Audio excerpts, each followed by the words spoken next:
qui garde chaud longtemps. Qu'on a de la misère à trouver. Là. Ouais. Donc, on va retourner ensemble dans 1 Pierre, si vous voulez bien. 1 Pierre, chapitre 13.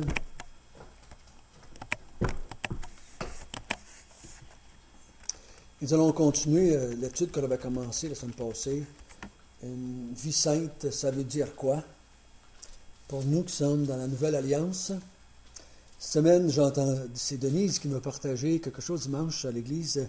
Si tu me permets, je vais utiliser ça comme illustration par rapport à l'église où ce qui interdisait les gens qui avaient un embonpoint ou un surplus de poids de servir dans l'église.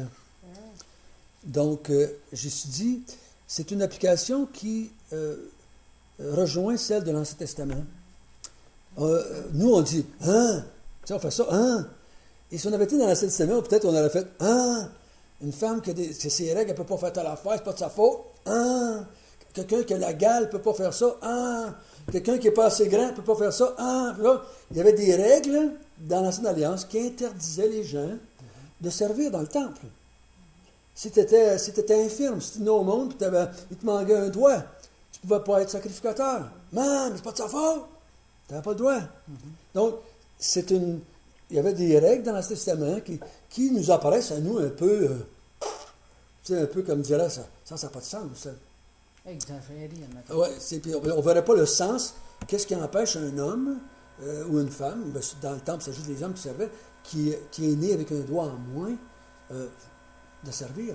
Et c'est comme ça. Dieu avait donné certaines règles pour manifester sa sainteté. Manifester que si tu étais une personne impure, peu importe comment, tu ne pouvais pas entrer dans sa présence. Peu importe. Et donc, il y avait une règle. Et moi, je disais, ça devait être vraiment spécial pour les Juifs de vivre dans l'Ancien Testament, avant qu'ils fassent le temple. Vous aviez comme le bol bleu, c'est au milieu, ce qui tourne là. Ça, c'était la tente d'assignation. Toutes les tribus étaient alentour. Les 12 tribus étaient situées alentour de ça.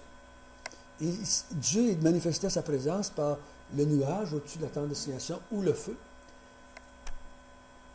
Aucun foutu juif pouvait rentrer voir ça.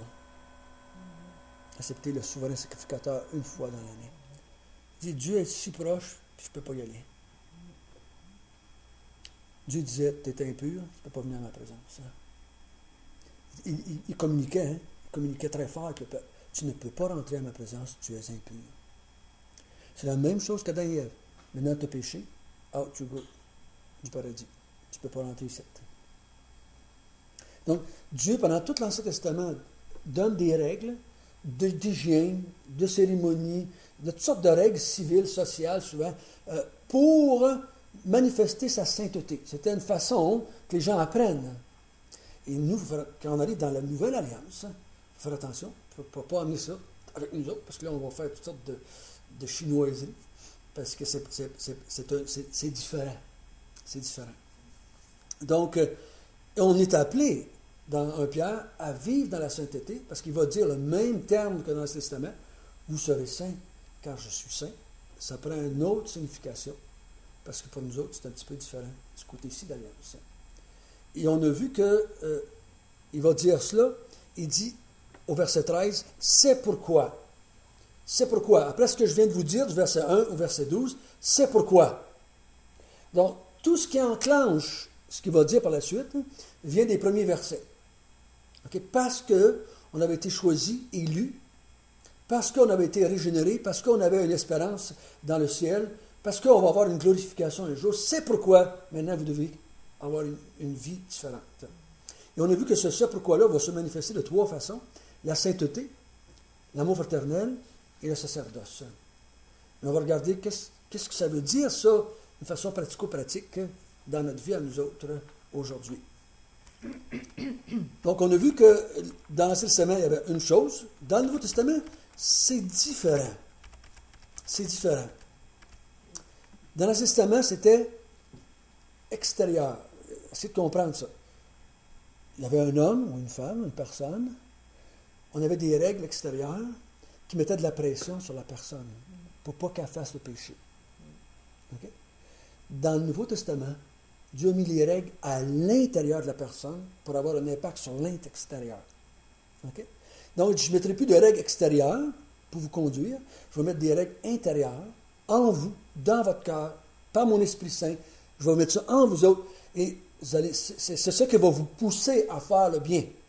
Ou puis à rejeter le mal, ou peu importe. Ça vient pas de... Donc, aucune règle que vous pouvez faire ne peut changer l'intérieur.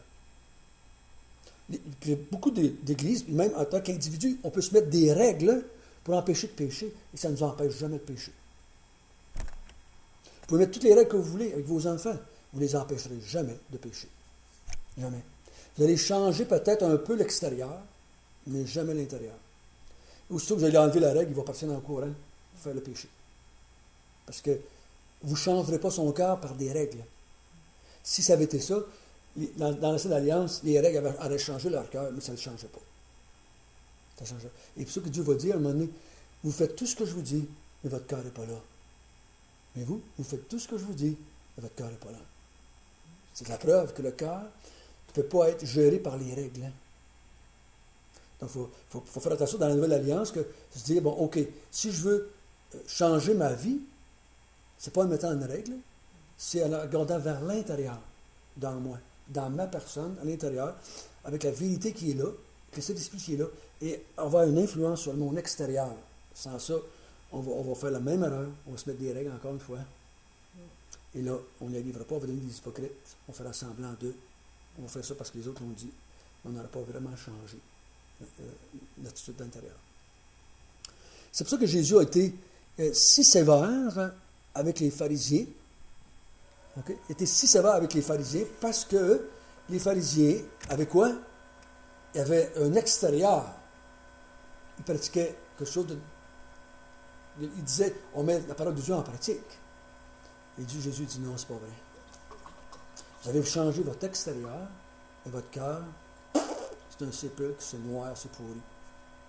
Donc, c'est dans ce sens-là que... Donc, et c'est pour ça que Dieu, dans l'Ancien Testament, avait dit quoi? Dans la Nouvelle Alliance, j'enlèverai votre cœur, pierre, et je vous mettrai un cœur de chair. Ça veut dire, je vais enlever votre cœur de péché, de mort, puis je vais vous mettre mon Esprit Saint dedans, je vais vous régénérer, je vais mettre mon Esprit Saint là. Et après ça, vous allez pouvoir vivre avec moi dans une relation qui va être là. Donc, c'est vraiment important de se rappeler cela, parce que sans ça, on ne comprend plus la nouvelle alliance et on a de la misère à fonctionner. Il dit dans Hébreu, « Mais voici l'alliance que je ferai avec la maison d'Israël après ces jours-là, dit le Seigneur. Je mettrai mes lois dans leur esprit, je les écrirai dans leur cœur, je serai leurs yeux et ils seront mon peuple. » Ça, c'est la nouvelle alliance. Hein?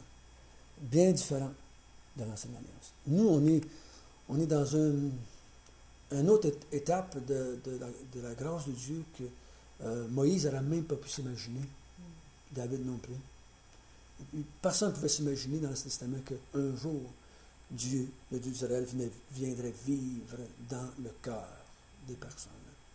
Parce que les autres ne pouvaient même pas rentrer dans le lieu saint. Imaginez-vous donc, pensez maintenant que Dieu viendrait habiter dans eux autres et que ce serait le temple de Dieu. C'était out de le penser, bien loin de ça. Et quand vous commencez à lire le Nouveau Testament, on commence à percevoir ça. Vous souvenez-vous dans Acte 10, pour encourager Pierre à aller parler avec Corneille, qu'est-ce qu'il fait voir? Qu'est-ce qu'il fait voir comme vision? Il va venir une nappe, puis des animaux impurs. Puis Dieu dit, mange Pierre, mange. Tue, puis mange. Et Pierre dit, oh, j'ai jamais fait ça de ma vie. On ne mange pas ça ici, des animaux impurs. Il dit, ce que moi je déclare pur, toi aussi déclare-le pur. C'est une image, parce qu'il voulait l'envoyer chez Corneille. Et des règles changeaient.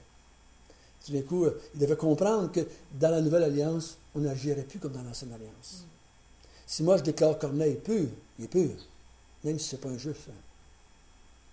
Donc, vous remarquerez quand Paul, dans Acte 15, il fait la même chose.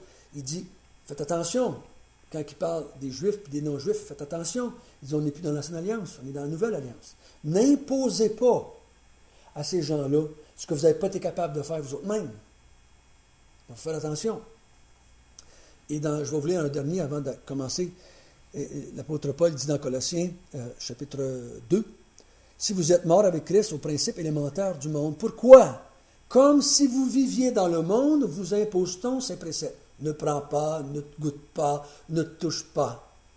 Préceptes qui tous deviennent pernicieux par l'abus et qui ne sont fondés que sur des ordonnances et des doctrines des hommes.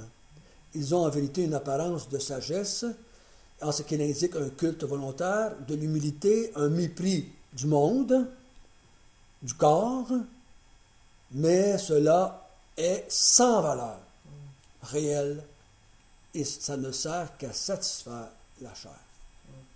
Et mon ami, c'est assez clair, n'est-ce pas?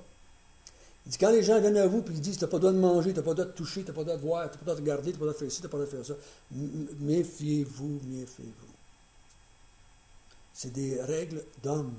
Ben, du temps, c'est des règles. À moins qu'on vous dise, voici un principe de Dieu. Tu dois faire le principe de Dieu. Mais quand on commence à appliquer le principe, à vous dire qu'est-ce que vous devez faire ou ne pas faire, ça paraît bien sain, là. Les moines bouddhistes ont l'air bien spirituels, là, parce qu'ils s'abstiennent de toutes choses. Hein. Ils mangent presque rien, puis s'habillent très pauvrement, puis ils vivent dans la chasteté, dans la pureté, selon les autres. Mais pas ça sert absolument rien.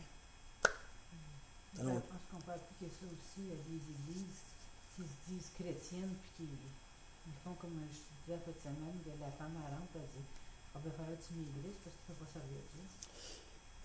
C'est un petit peu différent. Les moines bouddhistes font ça pour gagner le siège auprès de Dieu. Si l'Église chrétienne commence à dire ces choses-là pour pouvoir être sauvée, là, il y a un autre problème. Là, on parle plutôt comment je veux ça, de ministère ou de récompense, comme on peut dire des fois, des choses de même. C'est différent un petit peu. Je peux vivre avec ça jusqu'à un certain point. Je ne le ferai pas pour moi-même. Je peux vivre avec ça dans une église qui ferait ça, je pourrais vivre là, continuer. Mais s'il dirait, tu ne peux pas être sauvé si tu es comme ça, là, je sortirais de l'église. Donc, je m'en irais. Je ne peux pas vivre ça. On a une autre sorte de salut. Okay? Donc, il faut faire attention entre les deux. Il y a un petit peu de différence. Hein. Je ne dis pas que les deux, c'est bon. Non, je ne pense pas que c'est une bonne application des Écritures, mais il y a une différence entre les deux, un petit peu dans ce sens-là. Donc, mais une des meilleures choses pour pouvoir comprendre la sainteté dans le Nouveau Testament, c'est de regarder la personne de Jésus. Et Jésus a fait des choses que les Juifs ne comprenaient pas. Jésus avait pour amis les gens de mauvaise vie. Il se tenait avec les voleurs, avec les prostituées. Il se tenait avec juste des pécheurs, parce qu'il n'y avait pas d'autre chose que ça sur la terre. Il se tenait juste avec des pécheurs. Il vivait avec eux autres, jour et nuit. Nous, on a eu tendance, pendant une certaine période de ma vie, on a eu tendance à vouloir se séparer du monde en appelant la sainteté. Se séparer des pécheurs de ce monde. J'ai voulu séparer en partie une secousse mes enfants du monde, hein, parce que je ne voulais pas qu'ils soient devenus, qu'ils soient influencés par le monde. Hein. Ça n'avait pas de...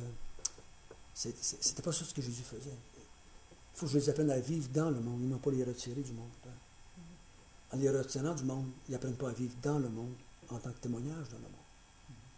Et Jésus, on lui a dit souvent, tu manges ça, tu ne manges pas ça, tu bois, puis tu fais ci, tu ne devrais pas. Oui, Jésus a dit, moi, je peux manger n'importe quoi, là, je peux boire n'importe quoi. Là. Il y avait une différence entre les autres. Hein. Et Jésus lui a dit, à un moment donné, il dit, tu ne te laves pas les mains, toi. Tes disciples non plus ne se lavent pas les mains avant de manger.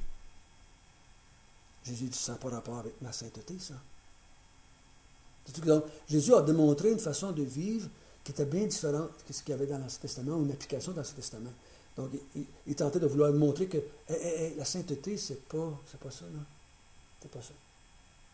Et bien souvent, dans nos vies, si on ne fait pas attention, il y a des choses qu'on fait par souci de sainteté, et ça ne fait jamais de la sainteté. La sainteté, pour le croyant, est à l'intérieur. Elle va s'exprimer vers l'extérieur. Mais peu importe ce que je fais à l'extérieur, ça ne va jamais changer mon état de sainteté. Ni l'améliorer, ni la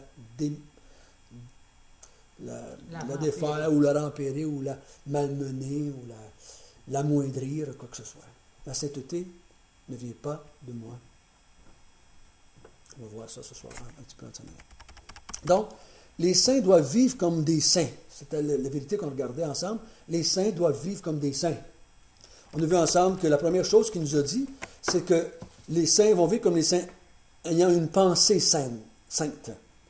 Au verset 13, il dit saignez, mettre une ceinture à votre pensée. Donc, il dit, votre pensée doit rester attachée à la vérité, à ce que vous avez reçu de nous en tant qu'apôtres.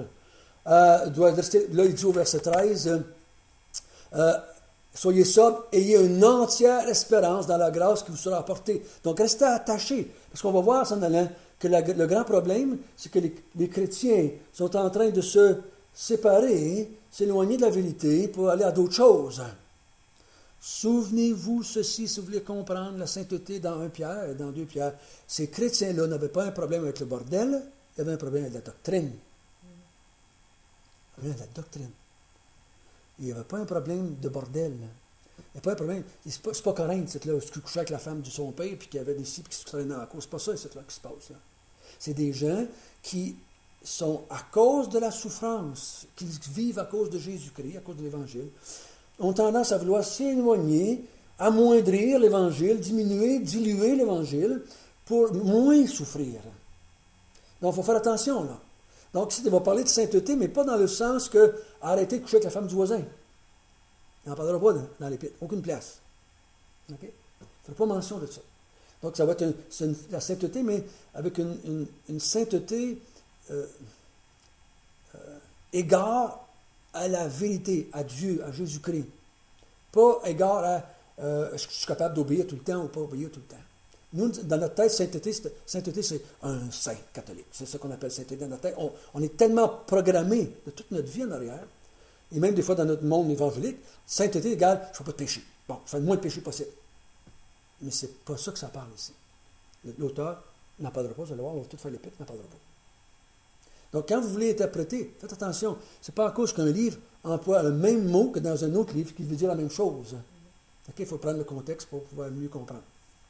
Après ça, il nous a dit, un saint doit vivre une vie sainte en ne se conformant pas aux convoitises, au verset 14, que vous aviez autrefois.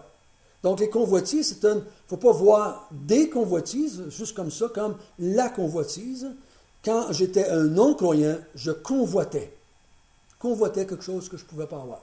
J'étais un homme de convoitise. On est toujours en train de désirer ce qu'on n'a pas. Pour nous autres. Parce que la convoitise, on a vu ensemble que la convoitise, c'est quelque chose que je désire pour moi. Hein? Je ne convoite pas pour ma femme, je convoite pour moi quelque chose. Et ça dit, je ne veux pas que vous viviez comme ça, comme c'était votre manière dans l'Ancien Testament, ou dans votre ancienne vie. Mais maintenant que vous connaissez, parce qu'il dit, vous étiez ignorants à ce moment-là, maintenant que vous connaissez, vous avez la connaissance, vivez pas dans la convoitise, vivez plutôt dans une attitude de service à l'égard de Dieu. Okay? Même des fois, on peut convoiter de la spiritualité. Et Dieu dit, je ne te demande pas ça. On ne convoite pas la spiritualité, vis ta spiritualité que je t'ai donnée. Convoite pas. C'est ça qu'il va dire d'ailleurs, convoite pas les dons que les autres ont. OK? Convoite pas les dons que les autres ont. Vivez ce que je vous ai donné. Contentez-vous de ce que je vous ai donné. Donc, la convoitise, ça ne fait pas partie de la vie du croyant. Il s'est détourné de ça, puis maintenant, il vit pour quelqu'un d'autre. Donc, il ne convoite pas, parce qu'il vit pour quelqu'un d'autre. Ensuite, ça, on a vu, où on va voir, c'est maintenant de tourner mes pages d'ordinateur, on est rendu au 3e, c'est ce qu'on va commencer à voir, je pense qu'on n'a pas vu la semaine passée, verset 15. Mais puisque celui qui vous a appelé est saint, vous aussi soyez saints dans votre conduite. Selon qu'il est écrit, vous serez saints car je suis saint. Ici, il dit, la vie sainte, il dit, que vous devez vivre, c'est être saint dans sa conduite. Qu'est-ce que ça veut dire, cela? Quand il dit d'être saint, il dit, je suis un Dieu saint, vous serez saint. Donc, il dit, je veux que vous ayez une conduite sainte. Qu'est-ce que c'est un chrétien ou une chrétienne qui a une conduite sainte? Nous, on pense tout de suite, un chrétien qui ne fait presque pas de péché. C'est comme ça qu'on analyse, c'est comme ça qu'on pense. Est-ce que c'est que le texte parle? Est-ce que c'est que le texte parle? Parce qu'en même temps qu'on dit oui, en même temps on dirait, ah ben je suis un grand pécheur, je fais beaucoup de péchés. Il y a une espèce de contradiction, là. Une espèce de contradiction, là. Qu'est-ce qu'il veut dire ici? D'abord, il dit, Dieu est saint, ça veut dire quoi? Qu'est-ce quand Dieu est saint? Dieu est saint dans le sens qu'il est en dehors de la création. C'est une forme de sainteté. Je suis à part. Les instruments dans la Bible qui étaient saints, c'est des instruments à part des autres instruments. Okay? Donc, il y a une forme de sainteté qui est faite que j'étais mis à part des autres. Ça, cette sainteté-là, on l'a tous. C'était chrétien, on l'a tous, parce que Dieu nous a sortis du monde, puis il nous a mis à part. On est maintenant dans le peuple de Dieu. Donc, on est saint juste par le fait qu'il nous a transportés d'un royaume à l'autre. Okay? Donc, on est saint dans cette forme-là aussi. Mais on est saint aussi dans le fait qu'on est saint parce qu'il nous a rendus purs par le sang de Jésus-Christ. Maintenant, ça va se manifester comment dans tous les jours de notre vie? Comment ça se manifeste, cette forme de sainteté-là? Il faut faire attention ici, juste que le fait que le peuple était avec Dieu est un peuple saint. Si une femme ou un homme marie un millionnaire, il va devenir millionnaire, règle générale. Aujourd'hui, on a tendance à séparer portefeuille puis arrange-toi avec les petits, mais règle générale. Ça va être assez rare, vous allez voir un couple, l'homme est millionnaire, puis la femme n'a pas d'argent. Tellement, il va y en donner, parce qu'il va avoir quasiment honte qu'elle se promenait avec. Là, il va y faire jouir. Donc, un petit peu comme vous avez dans 1 Corinthiens 7, il dit l'homme et la femme, l'homme et les enfants sont saints, ou la femme et les enfants sont saints parce que le conjoint est un saint, est un chrétien. Il dit qu'ils sont dans une position sainte. Pas qu'ils sont saints dans leur conduite, mais ils sont dans une position sainte. Juste le fait que je vis avec Dieu, que je suis en relation avec Dieu, je suis saint aussi dans ce sens-là. Donc, comment je pourrais bien dire ça? Adam et Ève avaient une conduite sainte dans l'Ancien Testament, avant de pécher. Qu'est-ce que ça voulait dire, ça? Ils étaient en relation avec Dieu. Moi, je crois que ce qu'il est en train de dire ici, il parle de cette sainteté qui va, dans ma conduite, je vais refléter, autant dans mes paroles que dans ma façon de vivre, que je suis en relation avec Dieu. J'appartiens à un peuple séparé des autres. Je suis, dans ma façon de vivre, quelqu'un qui n'a pas la même ambition, le même désir, les mêmes buts dans la vie que l'autre personne qui ne connaît pas Dieu. Je ne crois pas qu'il est en train de dire, maintenant, hein, il dit, maintenant, là, ce que je vous appelle à faire, c'est de ne pas pécher jamais. Abstenez-vous de jamais pécher. Parce que là, j'en ai un foutu problème avec ma propre vie personnelle. Mais ici, rappelons-nous, ils n'ont pas un problème avec la sainteté dans le sens d'action, d'obéissance. Ils ont un problème avec quoi? Une conduite sainte, ça veut dire une conduite qui va les amener à rester attachés à Jésus-Christ, à rester attachés à l'Évangile, à rester attachés à Dieu. Parce que le but, là, ce qu'ils sont en train de vivre, là, c'est se détacher de Dieu. Il dit, il y a une conduite qui reflète que vous restez attachés à Dieu, que vous confiez à Dieu, que vous avez la foi en Dieu, que vous êtes encore des gens qui croyaient à l'Évangile. Il y a une conduite qui se manifeste. Si demain matin, je commencerais à aller monter les marches de l'oratoire à genoux, il dit, François, c'est quoi tu fais là, là? Quoi tu fais là? Tu n'es pas en train de manifester que tu te confies dans l'Évangile de la grâce. Tu es en train de vouloir me dire que tu vas obtenir de Dieu quelque chose par les œuvres que tu fais. Tu n'as plus une conduite sainte. Tu as une conduite de quelqu'un qui veut marcher selon d'autres choses que l'Évangile, qui veut vivre selon autrement que l'Évangile. Et une conduite sainte, je crois que c'est dans ce sens-là, plus que dans le fait que Pierre est en train de leur dire, maintenant, j'aimerais que vous arrêtez de pécher, parce que ce n'était pas le problème qu'il y avait, ces autres. Okay? Ce n'était pas leur problème. Donc, il faut bien comprendre, je dirais cela. Parce qu'on on va avoir tendance à vouloir s'abstenir de péché. C'est pas mal, là, de vouloir s'abstenir de péché. Pas mal, c'est pas en train de dire ça. Que le chrétien doit combattre et faire tous ses efforts pour ne pas pécher. Je crois que oui. Mais je ne crois pas que c'était à ça qu'il faisait référence ici. Mais si je veux vivre avec l'Évangile, vivre avec Dieu dans ma relation, ça va avoir une influence, oui, sur mes choix que je vais faire, mes décisions que je vais faire. OK? Donc, si j'ai une conduite sainte, la façon que je vais préparer mon avenir, ma mort, ça va paraître dans ma conduite.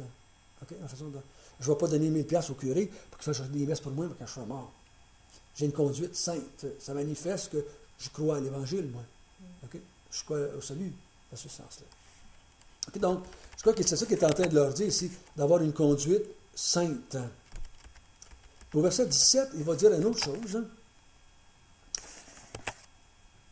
Et si vous invoquez comme Père celui qui juge selon l'œuvre de chacun, sans favoritisme, conduisez-vous avec crainte pendant le temps de votre séjour sur la terre. Donc il dit, celui qui vit une vie sainte va avoir une conduite. Conduisez-vous avec crainte. Une vie de crainte. Qu'est-ce que ça veut dire ici? Qu'est-ce que l'apôtre Pierre veut dire à ces hommes-là? Conduisez-vous avec crainte pendant le temps de votre séjour sur la terre. On est-tu des gens qui ont peur de Dieu, nous autres? Hein? On a-tu peur de Dieu? Mais ici, ça le dit différemment. Oui, Ça comment dit tu dis ça? manifester par votre manière de vivre que vous le révérez. Que vous le révérez, oui, le révérez. Là, pour nous autres, le mot révérer, ça veut dire quoi? Crainte ne veut pas nécessairement dire peur, par exemple. Le mot dans le grec, c'est phobos. Phobie, peur. C'est le mot peur, là. C'est pas le mot autre chose. C'est le mot peur. Et je crois que le mot peur veut dire, selon ma compréhension dans le Nouveau Testament, peur veut dire peur. Peur veut dire peur. Oui, mais on peut avoir peur de blesser quelqu'un, puis on peut avoir peur de manger un coup de poing de la gueule. Il y a une différence. Je veux dire, moi, j'ai pas peur de manger un coup de poing de la gueule. J'ai peur de blesser mon mari si je dis certaines paroles, par exemple.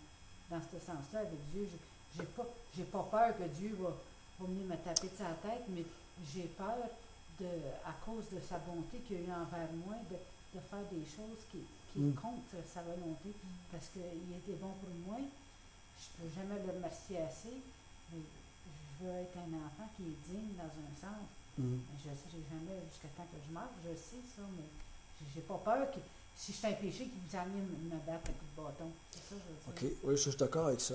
Et puis, je ne crois pas qu'il y a personne d'entre nous, en tout cas, on ne devrait pas avoir cette peur-là. OK? De peur que si je fais un péché, que Dieu va venir me taper dessus. Donc, mais on ne devrait pas changer le sens du mot ici, parce que c'est pas ça qu'il parle. Il ne parle pas des péchés que je fais tous les jours. J'ai dit, c'est pas le problème ici. Le problème, c'est pas ça. Ils doivent avoir la crainte de Dieu ici, puis le mot crainte, selon ma compréhension, veut dire peur, la vraie peur. Si vous abandonnez l'Évangile que je vous ai donné, vous êtes bien mieux d'avoir peur de Dieu. Parce que là, en enfer. Oui, sa colère. C'est ça qu'il est en train de parler ici. Il n'est pas en train de parler, si vous faites des péchés dans votre vie de tous les jours, vous devez avoir peur de Dieu parce qu'il va vous chasser d'une façon quelconque. Vous envoyer une maladie, ou il va vous taper dessus, il va faire mourir votre femme ou votre mari. C'est pas ça qu'il parle ici. C'est pas cette sorte de crainte-là. Mais il dit, si vous vous détournez de l'Évangile que vous avez reçu, si vous abandonnez l'espérance que je vous ai donnée en prêchant l'Évangile, craignez Dieu, craignez Dieu, craignez Dieu, parce que vous allez être châtiés pour l'éternité. Voyez-vous, donc, il faut vraiment se mettre dans le contexte pour comprendre le sens ici. C'est pour ça que on va voir dans d'autres passages, l'amour bannit la crainte. Si j'aime Dieu, je ne vais pas avoir peur de rien. Mais si je rejette Dieu, je devrais avoir peur de Dieu, parce qu'il va me punir. C'est dans ce sens-là ici. Donc, Pierre est en train de leur dire, si vous rejetez ce que vous avez reçu, si votre pensée n'est pas sainte, dans le sens n'est pas enrobée dans la vérité, si vous n'êtes pas sobre, dans le sens que vous attachez pas uniquement à la vérité que vous avez reçue, vous êtes bien mieux de craindre Dieu parce qu'il va vous châtier. Le châtiment, c'est le châtiment éternel qui parle ici. Et cette vérité-là est dite à plusieurs reprises dans le Nouveau Testament, des gens qui abandonnent la foi, des gens qui rejettent l'Évangile, des gens qui font ci, des gens qui font ça. C'est toujours en comparaison avec ça. C'est pas en comparaison avec si tu manges trop, ou si tu sacs, ou si tu prends un coup trop. C'est pas ça qu'on ne fait pas mention de ça ici, là. Pas pour le croire. Okay, dans ce sens-là. OK? Donc, c'est dans ce sens-là qu'il dit, vous devriez craindre Dieu pendant votre séjour sur la terre si vous abandonnez ça. Okay? Sans favoritisme, conduisez-vous avec crainte pendant le jour que vous avez sur la terre, parce que Dieu va juger l'œuvre de chacun Et c'est pour ça qu'il dit l'œuvre de chacun, pas les œuvres de chacun, mais l'œuvre de chacun. Si tu as rejeté l'Évangile, t'es fait, t'es fait. Mais il s'adressait à des chrétiens, pourtant. À des chrétiens qui sont tentés de rejeter l'Évangile. Un chrétien, ça rejette-tu l'Évangile? Donc, qu'est-ce qu'on fait avec un chrétien qui rejette l'Évangile? Parce que c'est, dans le fond, c'est des gens qui sont pas vraiment chrétiens, parce qu'une fois t'es sauvé, Oui, mais je vous l'ai déjà dit, la Bible ne parle jamais comme ça. La Bible n'utilise jamais ces expressions-là que nous, on utilise. Un chrétien sauvé, toujours sauvé. La Bible elle parle comme ça. Mais quand les auteurs du Nouveau Testament entendent dire qu'une Église est en train d'abandonner l'Évangile, ils leur parlent comme ici. Là. Il ne leur dit pas un jour sauvé, toujours sauvé. Non, il ne leur dit pas ça. Il dit, si vous abandonnez l'Évangile, vous êtes bien mieux de craindre Dieu. Il ne leur dit pas, vous n'avez jamais été chrétien si vous faites ça. Il ne parle pas comme ça. Donc, j'encourage personnellement à garder la terminologie biblique autant que possible quand on peut. Donc, si moi, demain matin, un de vous autres, j'ai entendu que vous êtes retourné à l'Église catholique et vous faites chanter des messes pour votre âme purgatoire, j'irai vous voir et vous dire, tu es mieux de craindre Dieu parce que si tu fais ça, tu es perdu pour l'éternité. OK? Je ne te dirai pas, t'es-tu sauvé, t'étais-tu pas sauvé avant? Je te ferai juste te dire, si tu fais ça, si tu maintiens cette pensée-là, tu es perdu. Si tu fais ça, tu es perdu. Un peu comme dans l'Épître aux Hébreux, si on a le temps un jour de l'étudier, qui va dire, nous ne sommes pas de ceux qui se retirent pour se perdre. Il y a des gens qui, pas Paul, mais l'auteur parle aux Hébreux. Il dit, si vous faites cette décision-là, si vous vous retirez de l'Évangile que vous avez entendu, vous vous perdez. Vous vous perdez. Nous, il faut toujours attention. Toujours à l'Évangile, pas à des actions de la vie chrétienne, pas à des péchés de la vie chrétienne qu'on fait, mais à un attachement à la vérité ou un détachement de la vérité. Donc, ici, Paul ne commence pas à s'amuser avec le fait, t'étais-tu chrétien, t'étais pas chrétien. Et si tu fais cette décision-là, tu es perdu. Donc, il faut juste faire une déclaration, tout simplement. Donc, personnellement, j'encourage à garder cette terminologie, c'est plus facile à garder, puis c'est plus facile à démontrer par les Écritures. Okay, dans ce sens-là. Et beaucoup de nos problèmes dans les mouvements évangéliques, entre la perte du salut et la non-perte du salut, viennent de ces textes-là. Okay? Certains prêchent la perte du salut avec des textes semblables. Voilà. Puis ils vont sortir dans Hébreu, dans Jacques, dans des passages. Là. Et tout c'est parce qu'ils oublient qu'on essaie de changer la terminologie, puis d'avoir une terminologie à nous autres, plutôt de garder ça. Puis des fois, ça s'éloigne parce que là, c'est plus juste abandonner l'Évangile, c'est abandonner l'Église ou faire un péché ou de l'adultère ou le divorce. Il a dit, que si tu fais ça, tu es perdu, toi, là. Tu es perdu. Parce que le salut, ça se perd. Donc, on s'est éloigné tranquillement. Donc, autant que possible, essayons de garder la terminologie biblique, ça va nous aider à rester attachés aux Écritures. Donc, vivre dans la crainte, c'est de vivre dans le fait que si je prends la décision de m'éloigner de l'Évangile, je dois avoir la crainte de Dieu. Si je garde l'Évangile, l'amour bannit la crainte. Le chrétien ne vit pas dans la crainte, dans sa relation avec Dieu. Moi, je n'ai pas peur de Dieu, dans ma relation avec lui. Mais si je décide un jour de dire, par amour pour quelque chose sur la terre, j'abandonne l'Évangile, là, je dois avoir la crainte que Dieu va me punir, va me juger, va me condamner. OK? Et dans ce sens-là. OK? Un autre, verset 18 à 21. Si vous savez que ce n'est pas par des choses périssables, par de l'argent ou de l'or, que vous avez été rachetés de la vaine manière de vivre, que vous avez été héritiers de vos pères, mais par le sang précieux de Christ, comme d'un agneau sans défaut et sans tache, prédestiné avant la fondation du monde. Il fut manifesté à la fin des temps à cause de vous. Par lui, vous croyez en Dieu qu'il a ressuscité des morts, il lui a donné la gloire, en sorte que votre foi et votre espérance reposent sur Dieu, ayant purifié vos âmes en obéissant à la vérité, pour avoir un amour fraternel sincère. Aimez-vous donc ardemment les uns les autres de tout votre cœur. On va arrêter là jusqu'au verset 21. Voyez-vous qu'il ne fait jamais référence au quotidien, mais il fait toujours référence au salut. Okay? Du verset 18 au verset 21, il dit, vous savez que ce n'est pas par des choses périssables que vous avez été sauvés.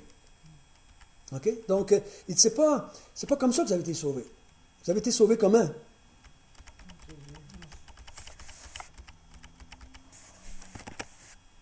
Il dit au verset 18, Vous savez que ce n'est pas par des choses périssables ou par de l'argent ou de l'or que vous avez été rachetés de la vaine manière de vivre que vous héritiez de vos pères.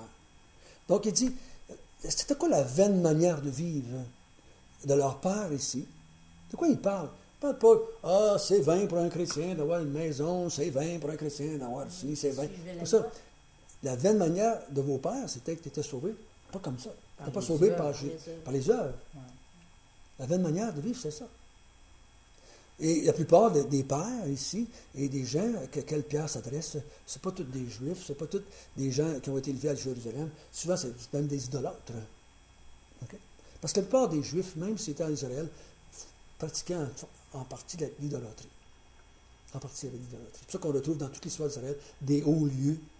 Il n'y avait pas juste le temple, il y avait des hauts lieux un peu partout. Il a fait des sacrifices un peu partout. Puis, donc, ils ne suivaient pas tout. Il y avait une espèce de polygamie spirituelle là, qui était là. Donc, il dit, le mot vain, vous savez, c'est quoi? Hein? C'est quelque chose qui est inutile, quelque chose qui ne sert à rien, quelque chose qui... C'est du vain. Hein? Vanité, disait Salomon. C'est des choses qui rapportent à rien. Vous aviez une manière vaine de vivre. Mais n'individuez pas de même. La vie sainte d'un chrétien, c'est quand le chrétien vit d'une façon où est-ce qu'il s'attache à la façon qui a été emmené dans cette nouvelle vie-là. Comment il a été emmené à cette vie-là? Vous n'avez pas été sauvés de façon vaine. Vous avez été sauvés par le sang de Jésus-Christ.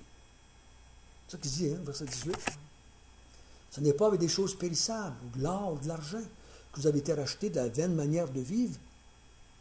Donc, il dit, ne retournez pas à ça. Ne retournez pas à ça.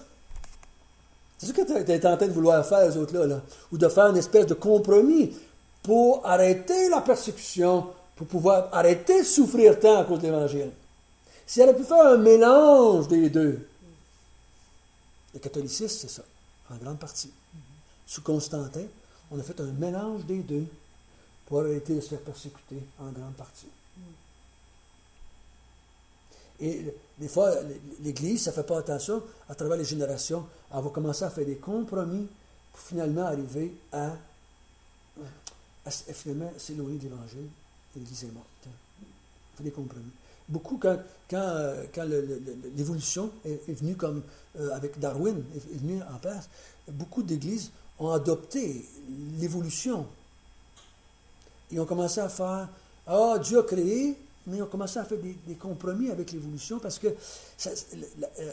à un moment donné, ça est devenu comme, c'était tellement évident que, la création, c'est pas vrai ça. La création, c'est pas vrai ça. Et je vous l'ai dit la semaine passée, à l'école, c'est un débat. Là, les professeurs font attention comment ils disent parce qu'ils savent que je suis là. Parce que tout d'un coup, on ne peut pas dire ça. Un matin, le professeur, je ne sais pas si ils se sont parlé entre eux autres la semaine passée, un matin, le professeur de botanique disait, c'est juste une théorie notre affaire. C'est juste une théorie notre affaire.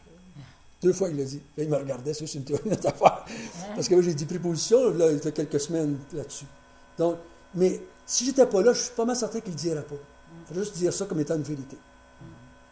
Mais vous savez, le fait que moi, je dis que j'ai été créé, c'est une vie sainte. C'est ça qu'on appelle une vie sainte. J'ai été créé, moi. J'ai été créé. Un jour, une femme me dit, tu ne crois pas à la réincarnation? J'ai dit non, moi je crois à la résurrection. La résurrection. Donc, c'est une vie sainte. C'est comme ça qu'on vit la vie sainte. C'est pas en essayant de s'abstenir de tout mal et de tout péché. C'est bien ça. Mais c'est pas ça qu'on appelle la vie sainte. La vie sainte, c'est qu'on démontre qu'il y a un Dieu dans notre vie qui vit notre vie chrétienne, qui est là pour nous autres, qui vit sous la grâce, qui nous donne la force, qui a pour nous autres un héritage à l'avance. C'est lui qu'on glorifie. Vous remarquerez que si vous mettez trop d'emphase sur votre sainteté personnelle, vous allez être toujours en train de vous glorifier. Vous allez toujours en train de parler de ce que vous avez fait ou pas fait en tant que sainteté. Mais si on voit la vie chrétienne, dans le sens, la vie de sainteté, c'est de exalter ou vénérer ou c'est mettre Dieu en évidence. Mettre Dieu en évidence. Vous savez, quand Israël allait à la guerre, en mettant Dieu en évidence, il gagnait la guerre. Il ne gagnait pas la guerre quand ils étaient tous des bons juifs. Là. Et quand ils mettaient Dieu sur l'âge de l'Alliance, puis ça me laisse battre contre les autres, ils gagnaient. Parce que Dieu recevait la gloire. Voilà. Donc nous, une vie sainte, une vie qui n'est pas vaine, c'est de vivre notre vie comme on est des rachetés, nous autres. On est des purifiés par le sang de Jésus-Christ, nous autres. On est lavés, nous autres, par le sang de Jésus-Christ. Et on n'est pas sauvés par ce qu'on fait, comme une vaine manière de vivre. Et nous, on est là pour glorifier Dieu. On est là pour ça. On n'est pas là pour gagner notre ciel. On est là pour glorifier Dieu dans tout ce qu'on fait. Donc, ça, c'est la vie sainte. Ça, c'est la vie sainte. Ça va influencer les actes extérieurs de notre vie. Okay? Mais ce n'est pas l'extériorisation qui est la sainteté, c'est l'intérieur qui est la sainteté. C'est l'intérieur de nous. C'est notre état d'âme, si je pourrais dire ainsi. Donc, une vie sainte pour un chrétien, c'est un petit peu différent que dans l'Ancien Testament, n'est-ce pas? On se souvient toujours, la vie sainte, c'est intérieur vers l'extérieur pour le chrétien. La vie sainte pour le chrétien, c'est il reste attaché à l'Évangile. Il ne s'en détourne point. Et il sait que s'il rejette l'Évangile, il est condamné. Donc, il maintient l'Évangile. Il maintient l'Évangile. Et automatiquement, il va garder cet évangile-là dans son cœur, dans son âme, se souvenant qu'il était purifié comme ça, il va rester attaché, puis il va glorifier Dieu dans sa vie de tous les jours à cause de ça. Donc, c'est ça. Paul l'a dit autrement, ce n'est plus moi qui vis, c'est Christ qui vit en moi. C'était ça, sa sainteté. C'était pas, je suis capable de faire ci, je lis ma Bible 2 heures, puis je vais à l'église, puis je fais pas ça, j'ai pas de télévision chez nous, puis je danse pas, puis je vais pas au cinéma, puis c'est pas ça qu'il parlait. Moi, il dit, je ne vis plus, c'est Christ qui vit en moi, c'est ça. C'est ma sainteté. Et je crois que le chrétien doit faire ressortir ça de plus en plus dans sa vie de tous les jours, afin que les gens qui vont voir ça vont comprendre c'est quoi la sainteté dans l'Église. Parce que vous savez, si on ne proclame pas ça, je crois que l'Église a été longtemps à ne pas le faire, les gens s'en viennent dans l'Église, les non-croyants, et ils sont déçus de l'Église. Parce que l'Église n'est pas si fun qu'ils pensaient, ou ce qu'ils s'étaient fait dire. Les chrétiens ne s'aiment pas tant qu'ils le disaient. Et tout d'un coup, ils comprennent que les chrétiens, ça se divise, les églises, ça se divise, ça se chicane, puis ils sont tous déçus. On les a laissés croire que dans l'Église, les gens étaient meilleurs qu'à l'extérieur du monde, à l'extérieur de l'Église. Donc, ils viennent dans l'Église, puis ils retrouvent les difficultés qu'ils avaient vues dans le monde. Ils voient les divorces, ils voient les chicanes, ils voient les adultères, ils voient de toutes sortes de choses dans l'Église, puis ils disent, c'est ça les chrétiens, on s'en retourne dans le monde, à quoi ça sert? Mais si dans l'Église, ils retrouvent des gens qui sont en train d'exalter Dieu, de glorifier Dieu pour leur salut, qui ont une espérance qui est dans le ciel, puis qui attendent ça, avec de plein pied ferme, on pourrait dire, dans la foi. C'est ça qu'on va voir un peu plus loin. Il va dire dans l'Épître de Pierre, résistez au diable. Comment? Avec une foi ferme en l'Évangile que vous avez reçu. C'est comme ça qu'on résiste au diable. C'est comme ça qu'on résiste au diable. C'est pas en vendant la télévision, parce qu'il va venir d'une autre manière. Il va venir d'une autre manière. Il y a bien des portes pour entrer. Voyez-vous ce que je veux dire? Mais si l'Église est comme ça, les gens vont entrer dans l'Église et vont dire, ah, c'est comme ça que ça se passe. Donc, c'est dans ce sens-là que je dirais que la sainteté va être différente, un petit peu. C'est comme l'apôtre Paul va dire aux Corinthiens, si les inconvertis viennent chez vous, dans votre Église, et qu'ils vous voient glorifier Dieu, ils vont se convertir. Ils vont se convertir. Voyez-vous? Les Corinthiens, c'est la pire Église qu'il n'y a pas sur la terre. On exagère peut-être, mais en tout cas. Hein? Pourtant, il dit, s'ils les voient, s'ils vous voient, glorifiez Dieu. Par vos chants, par vos paroles, par votre prédication, par le repas du Seigneur. S'ils vous voient glorifier Dieu, ils vont se convertir. Ils vont tomber sur leur face. Hein? Donc, quand si les gens convertis viennent chez nous, dans notre Église ou dans notre vie personnelle, ce qu'ils doivent voir, c'est des gens qui sont toujours en train de vouloir glorifier Dieu, exalter Dieu, parler du Seigneur Jésus-Christ. C'est toujours ça qu'ils sont en train de parler. Ça, ils ne parlent pas de leur abstinence. Moi, j'ai fait ça combien de fois quand j'étais jeune chrétien. Nous, on ne fait pas ça. Nous, on ne va pas là. Nous, on ne touche pas à ça. Nous, on ne fait plus ça. Nous, on ne fait pas ça. Oh non, un chrétien, ça ne fait pas ça. Un chrétien, ça ne vit pas ça. On a-tu fait ça? On a-tu fait ça? Je l'ai fait avec mes propres enfants. Ah non, un bon chrétien, ça ne fait pas ça. Non, un bon chrétien, ça ne fait pas ça. Un chrétien, ça ne va pas là. Un chrétien, ça ne parle pas de même. Donc, je ramenais toujours ça vers l'extérieur au lieu de l'intérieur. OK? Et ça faisait juste ça les aidait pas. Ça les aidait pas à se tourner vers Dieu dans ce sens-là. Donc, on va terminer dans la prière, si vous voulez bien. On te remercie, Seigneur, notre Dieu, de nous avoir fait comprendre encore une fois un peu plus ce soir. C'est quoi tu t'attends de nous quand tu parles de la sainteté? Un peuple saint, c'est un peuple qui se promène avec son Dieu. On pourrait dire comme l'arche de l'Alliance dans l'Ancien Testament. C'est des hommes et des femmes qui disent à tous ceux qui veulent bien l'entendre, je suis bien chanceux d'avoir un grand Dieu dans ma vie. Car moi, je ne suis pas grand-chose. Hein.